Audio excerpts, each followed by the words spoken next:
Aromaterapi sudah menjadi bagian dari gaya hidup modern saat ini karena dianggap bisa menjadi pelepas ketegangan atau stres.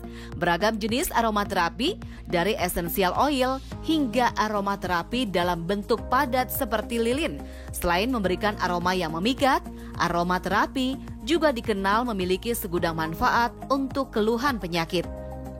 Namun benarkah aromaterapi aman bagi kesehatan? Hidup Sehat Plus akan memberikan informasi untuk Anda seputar manfaat aromaterapi bagi kesehatan dan efek jangka panjangnya bagi kesehatan. Bersama Dr. Feni Fitriani Taufik, spesialis paru, di segmen berikut ini. Di masa pandemi ya, orang lebih banyak di rumah, jadi mencari berbagai cara supaya lebih nyaman di rumah. Nah, salah satunya dengan menggunakan aromaterapi. Kita tahu aromaterapi ini bentuknya macam-macam ya. Rata-rata yang menggunakan diffuser yang diuapkan, memberikan aroma wangi ke dalam rumah, ada juga yang dioleskan, dibakar ataupun berupa lilin yang dibakar. Prinsipnya aromaterapi ini memang mengeluarkan bau yang akan ditangkap oleh indera penciuman kita. Kemudian indera penciuman itu akan meneruskan ke otak, ke sistem tubuh yang memang mengatur untuk memberikan rasa nyaman. Ada di situ sistem limbik, hipotalamus. Nah, ini bagian-bagian di otak kita yang memberikan rasa nyaman, mengatur emosi, menyebabkan mood menjadi baik, menimbulkan relaksasi. Nah, itulah yang efek yang diberikan oleh aromaterapi. Sehingga betul kalau orang mencium bau tertentu dari aromaterapi, itu dia bisa nyaman. Selain memberikan rasa rileks, aromaterapi juga dipercaya bisa menjaga imunitas tubuh karena merangsang bekerjanya hormon baik bagi tubuh. Apakah Anda salah satu pengguna aromaterapi? Kita tahu aromaterapi bentuknya macam-macam ya. Yang populer di masyarakat itu kan yang dalam bentuk diffuser. Ada alat yang mengeluarkan uap, uapnya berbau wangi ke seluruh ruangan dan itu bisa menyebabkan rasa nyaman. Ada juga yang dioleskan, dibakar sebagai dupa atau menggunakan sebagai lilin aromaterapi. Nah, prinsipnya memang aromaterapi, uap yang dikeluarkan oleh bahan yang dari diffuser itu akan ditangkap oleh indera penciuman kita, disampaikan ke otak. Di otak ditangkap oleh reseptor yang ada di otak itu yang biasanya berhubungan kepada hipotalamus atau sistem limbik. Ini adalah sistem yang mengatur rasa nyaman, mengatur emosi kita, mengatur suasana hati, sehingga memang benar kalau kita mencium bau yang menyenangkan itu akan timbul sensasi nyaman, rileks di tubuh kita. Nah, itu cara kerjanya aromaterapi yang selama ini banyak digunakan oleh masyarakat. Aromaterapi itu ada yang dioleskan, ada yang menggunakan diffuser, ada yang dibakar, ada yang berupa lilin yang dibakar. Nah, untuk kesehatan paru perlu perhatian kalau untuk yang dibakar, misalnya memakai dupa atau lilin.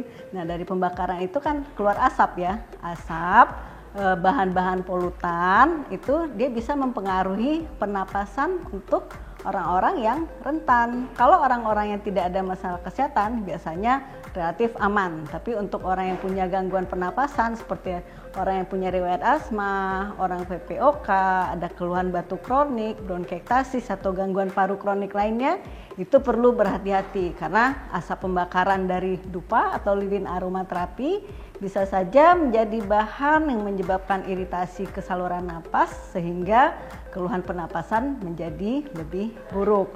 Yang asma bisa sesaknya bertambah, wheezingnya bertambah, sehingga alih-alih mendapat rasa nyaman, yang timbul adalah keluhan pernapasan yang makin menjadi lebih buruk. Aromaterapi tak hanya bisa mengurangi stres, hingga digunakan secara terus-menerus dan menimbulkan efek adiktif atau kecanduan. Lantas bagaimana cara menggunakan aromaterapi agar bermanfaat bagi kesehatan? Pemilihan aromaterapi tentu satu, pilihlah bahan yang memang direkomendasikan oleh kalau kita di Indonesia BPOM ya, jadi lebih terjamin aman untuk kesehatan. Kemudian digunakan sesuai aturan kalau dipakai di diffuser, bagaimana aturannya, dan jangan lupa kalau menggunakan diffuser sering-sering dibersihkan. Jangan alih-alih mendapatkan aroma yang wangi, kalau tidak dibersihkan, tidak dirawat dengan baik, malah menjadi sumber penyebaran penyakit, bisa virus, bisa jamur. Itu tentu tidak kita inginkan.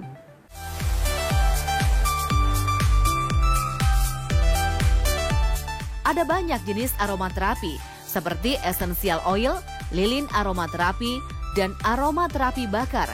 Selain aromanya yang menenangkan, adakah dampak buruk dari penggunaan aromaterapi? Dampak buruk aromaterapi kalau buat orang yang sehat itu hampir tidak ada bahayanya, jadi relatif aman. Yang perlu jadi perhatian adalah untuk orang-orang dengan penyakit pernapasan kronik seperti penderita asma, penderita PPOK, orang bronkitis kronik, orang yang sudah dengan gangguan paru yang kronik. Nah, itu perlu berhati-hati. Apalagi untuk aromaterapi yang dibakar, yang mengeluarkan asap. Karena kita tahu dari asap yang dibakar itu juga ada bahan-bahan antara lain volatil organic compound, ada benzen, ada toluen di situ. Itu adalah bahan-bahan yang menjadi polutan udara dalam ruangan. Nah, itu kalau jumlahnya berlebihan, tidak terkendali, bisa mengiritasi saluran napas dan tentu saja menyebabkan efek yang tidak kita inginkan, terutama pada kelompok yang rentan tadi. Dampak buruk dari aromaterapi itu kalau digunakan tidak sesuai aturan, misalnya terkena mata, terkena selaput tubuh yang lainnya, tertelan, atau masuk ke saluran napas, itu berbahaya. Kemudian aromaterapi itu selama ini yang ada bukti ilmiahnya kan untuk memberikan rasa relaksasi, rasa nyaman, kalau ada gangguan tidurnya bisa jadi lebih baik. Tapi tidak ada bukti ilmiah yang menyatakan bahwa aromaterapi sudah bisa menjadi antibakteri. Jadi aromaterapi tidak bisa menggantikan terapi obat yang sudah diberikan oleh dokter. Jadi buat Anda yang punya penyakit pernapasan, tetap obat-obat yang dianjurkan dokter digunakan.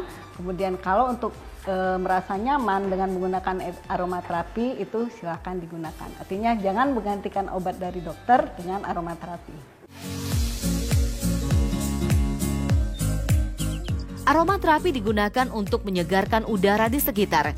Itulah mengapa banyak orang menggunakan aromaterapi di rumah atau di kantor. Berikut ini ada tips menggunakan dan memilih aromaterapi agar bermanfaat untuk kesehatan. Pilihlah aromaterapi yang sudah ada jaminan dari Badan Kesehatan, kemudian gunakan sesuai aturan. Kemudian untuk kelompok yang rentan harus lebih hati-hati. Kalau memang aromaterapi itu memberikan rasa nyaman, lebih enak, silakan digunakan. Tapi kalau ternyata membuat keluhannya menjadi tidak nyaman, batuk-batuknya makin bertambah, sesak napas berbunyinya makin bertambah, maka sebaiknya aromaterapi itu dihentikan dan segera hubungi dokter untuk penanganan lebih lanjut. Dan hati-hati kalau terkena mata, tertelan, atau masuk ke saluran napas secara tidak sengaja, itu juga segera hubungi dokter. Perlu perhatian khusus juga untuk pengguna aromaterapi yang ada balita yang belum begitu paham ya. Hati-hati jangan sampai uap yang dikeluarkan itu terhirup langsung karena si kecil penasaran, dideketin, dihirup lama-lama, nah itu bisa mengiritasi mata, saluran napas, dan tentu menimbulkan gangguan kesehatan jika berlangsung terus-menerus. Jadi hati-hati.